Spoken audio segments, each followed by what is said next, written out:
observer, faire une hypothèse, créer une expérience, observer à nouveau, conclure. Et surtout respecter beaucoup la parole des anciens. C'est la bonne méthode pour faire de la science, celle qu'on a dû apprendre en TP de chimie en classe de 4e. Quand on y regarde de plus près, on se rend compte que la réalité est en fait un peu plus bordélique. Je vous invite à mettre les mains dans le cambouis à la création du savoir scientifique et vous allez voir, c'est plus rock'n'roll que ça en a l'air.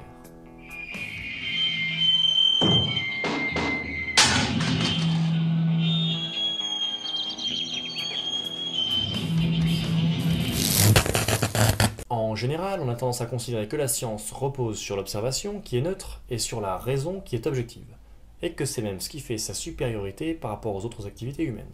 Ouais, évidemment quoi. Cette vision traditionnelle a pourtant complètement volé en éclats sous la plume du philosophe Paul Feyerabend. Jugez plutôt.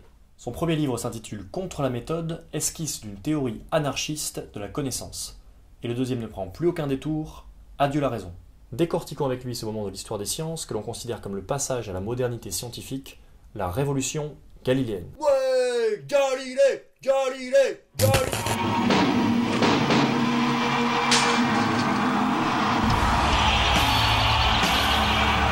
La théorie dominante à l'époque de Galilée était issue d'Aristote et de Ptolémée. Elle plaçait la Terre au centre de l'univers, une Terre immobile, et distinguait deux mondes aux lois très différentes, le monde sublunaire, en dessous de la Lune, et le monde supralunaire, au-dessus de la Lune.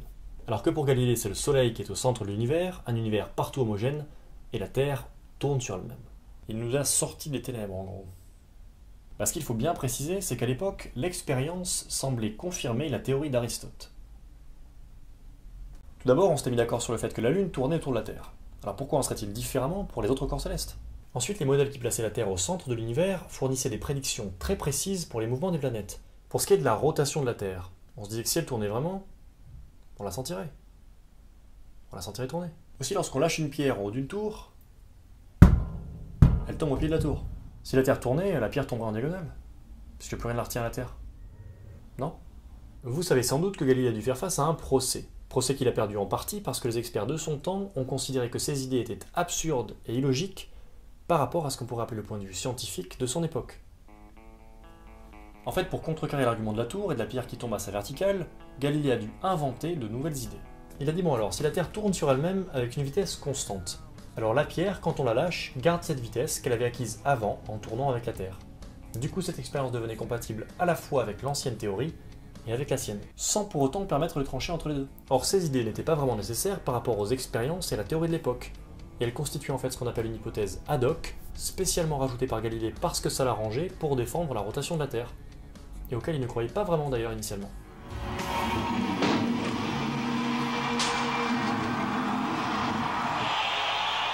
On met souvent au crédit de Galilée d'avoir inventé ou plutôt amélioré une lunette astronomique qui porte son nom et qui lui a permis d'observer les cratères de la Lune, les taches solaires ou encore de découvrir les satellites de Jupiter. Et donc de prouver que l'univers est bien partout le même et que si la Terre a un satellite, la Lune, eh bien c'est aussi le cas de Jupiter par exemple, et que le tout peut donc très bien tourner autour du Soleil. Ah ben voilà, tu vois qu'il s'est basé sur l'expérience. Sauf que, fabriqué comme il l'était, son télescope était en fait de très mauvaise qualité. Il déformait les objets, il donnait des images floues, avec des taches, si bien qu'initialement, quand il réunissait des scientifiques pour leur faire tester sa lunette, eh bien personne n'arrivait à se mettre d'accord pour savoir ce qu'ils avaient observé. En plus, à cette époque, on n'avait pas de théorie de l'optique pour comprendre comment marchait le télescope, et pour justifier qu'on pouvait bien s'en servir. Il y avait en plus un argument tout près dans la théorie d'Aristote pour discréditer son usage. On pouvait très bien dire que s'il fonctionne bien sur Terre, dans le monde sublunaire, pour observer un clocher ou une montagne au loin par exemple, eh bien il n'y avait aucune raison qu'il fonctionne aussi pour le monde supralunaire, dont les lois physiques étaient censées être très différentes. C'est malgré toutes ces difficultés que Galilée a quand même utilisé le télescope pour défendre sa théorie. En fait, Feyerabend nous explique que dans n'importe quelle théorie, lorsqu'il y a une expérience qui pose problème, on va d'abord essayer de s'arranger en modifiant les idées ou en en rajoutant de nouvelles. Et les expériences qui sont vraiment trop en désaccord avec la théorie, on va souvent les discréditer, les considérer comme non scientifiques. On les élimine quoi. Ouais, les transmissions de pensée, l'astrologie, le chamanisme, tout ça quoi. Oui, mais ce qui est considéré comme non scientifique pour une théorie peut devenir scientifique pour une autre. Feyerabend nous montre aussi que les théories, loin d'être simplement issues des expériences, influencent également la manière dont on va interpréter ces mêmes expériences. Et que de nouvelles théories peuvent même faire apparaître de nouvelles expériences qui deviennent concevables alors qu'elles ne l'étaient pas auparavant. Par exemple, dans le cadre de pensée de Galilée, on s'est dit pourquoi pas lâcher une pierre en haut du mât d'un bateau? Si le bateau avance à vitesse constante, eh bien la pierre devrait tomber au pied du mât, comme dans l'expérience de la tour. Ces nouvelles expériences peuvent donc renforcer certaines hypothèses et enrichir à leur tour la théorie. Voilà, là ça commence à être le bordel, comme on aime. De façon générale pour Feyerabend, une théorie repose toujours sur un noyau dur de croyances qui ne sont jamais remises en question. Si Galilée a cru à l'héliocentrisme, c'est autant par goût personnel, par sensibilité esthétique par exemple, que pour des raisons expérimentales et rationnelles. Et de la même manière, pour convaincre ses contemporains, il a dû surtout faire usage de propagande, de qualité sociale, d'astuces psychologiques et linguistiques. T'es en train de nous dire que la science est une activité humaine, quoi. Exactement. Mais Feyerabend va même plus loin. Pour lui, la science est plus proche des croyances populaires et des mythes qu'on ne le croit généralement. Où est-ce qu'il veut en venir là? En fait, il considère qu'au fil du temps, la science est peu à peu devenue aussi rigide et dogmatique que la religion. Ah c'est bon, je me casse. Non, c'est bon.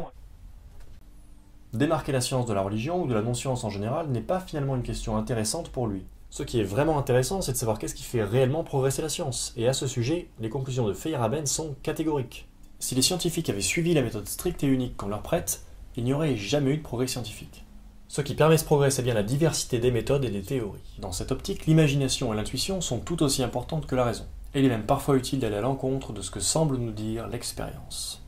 Au fond, ce que nous dit Feyerabend, c'est que tout est bon pour faire progresser la science. Et ce tout est bon n'est pas un principe qu'il a voulu défendre coûte que coûte, mais plutôt l'exclamation terrifiée d'un rationaliste qui a posé son regard attentif sur l'histoire.